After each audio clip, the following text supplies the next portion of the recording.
Atkal stāsts par mūsdienu detaļu kvalitāti. Esmu jau par to vairākas reizes runājis, bet šitas gadījums, lūk, kur šeit ir šīs skaistais Akusans, Hujasans, nekad nepērciet tādu sūdu, īpaši šai te markai Volvo,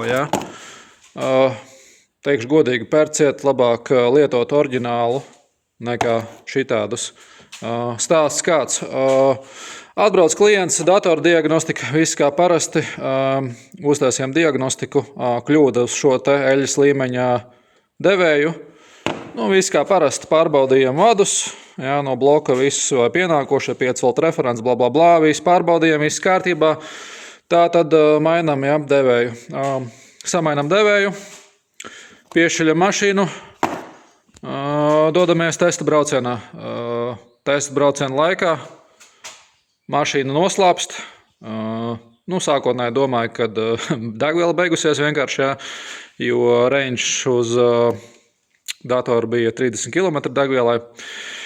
Ielēju degvielu 20 litrus, kaut kā atbraucu atpakaļ uz servisu, mašīna raustās, tā iet, tā neiet, slāpst nost, random kļūdas visādas, tur EGRs, tur čaka iet, sfirflapi trako, komunikācijas kļūdas, 5 volt reference trako. Sākotnēji domāju, kaut ko te vadus varbūt kustināja, mainīto sensoru iespējams, vados problēma, Jauns sensors, kāda iespēja, ka jaunais sensors pagalam. Ņēmu tinu vaļā visus vadus, skatos no štekara līdz vadības blokam, visu atinu vaļā, katru vadu paskatos, viss kārtībā. Klientam jau zvanu, saku vecīt, kaut kas notikās, iespējams bloks aizgājis pie dieviem. Nezinu kādā veidā, bet vadības bloks iespējams pagalam ir. Klients jau saskumis, gandrīz samierinājās ar situāciju, beigās domāju, labi, kaut ko es tomēr esmu palaidis garām. Varbūt atvienojam šito te sūdu. Atvienojam nost, protams, mašīna. Protams, kļūda ir aktīva uz eļas līmeņa devēja, bet mašīna atkal var piedarbināt, viss strādā normāli. Komunikācija kļūdas nav, viss kārtībā. Beigās pasūtīju no šota, uzliku šādu te pašu, apakaļ oriģinālo. Viss kļūdas nav, viss kārtībā.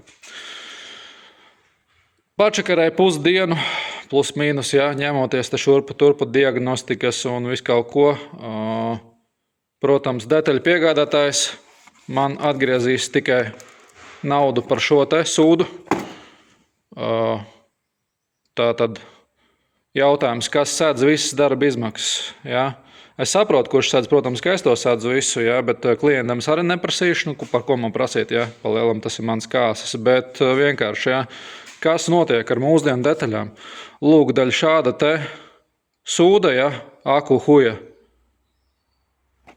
Vienkārši mašīna paliek uz ceļa. Ja es nebūtu taisījis testa braucienu, sadot mašīnu klientam, viņš brauktu un paliktos uz ceļa. Un kas būtu beigās vainīgs? Es būtu beigās vainīgs, Mehāniķis taču pēdējais pieķērājs, mehāniķis muļķis.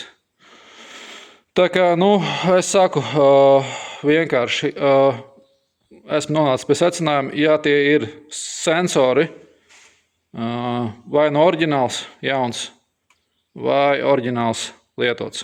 Bet nav jēgas ņemties ar šitādiem te. Viņi vienkārši jums taisīs vairāk galvas sāpes nekā labumu.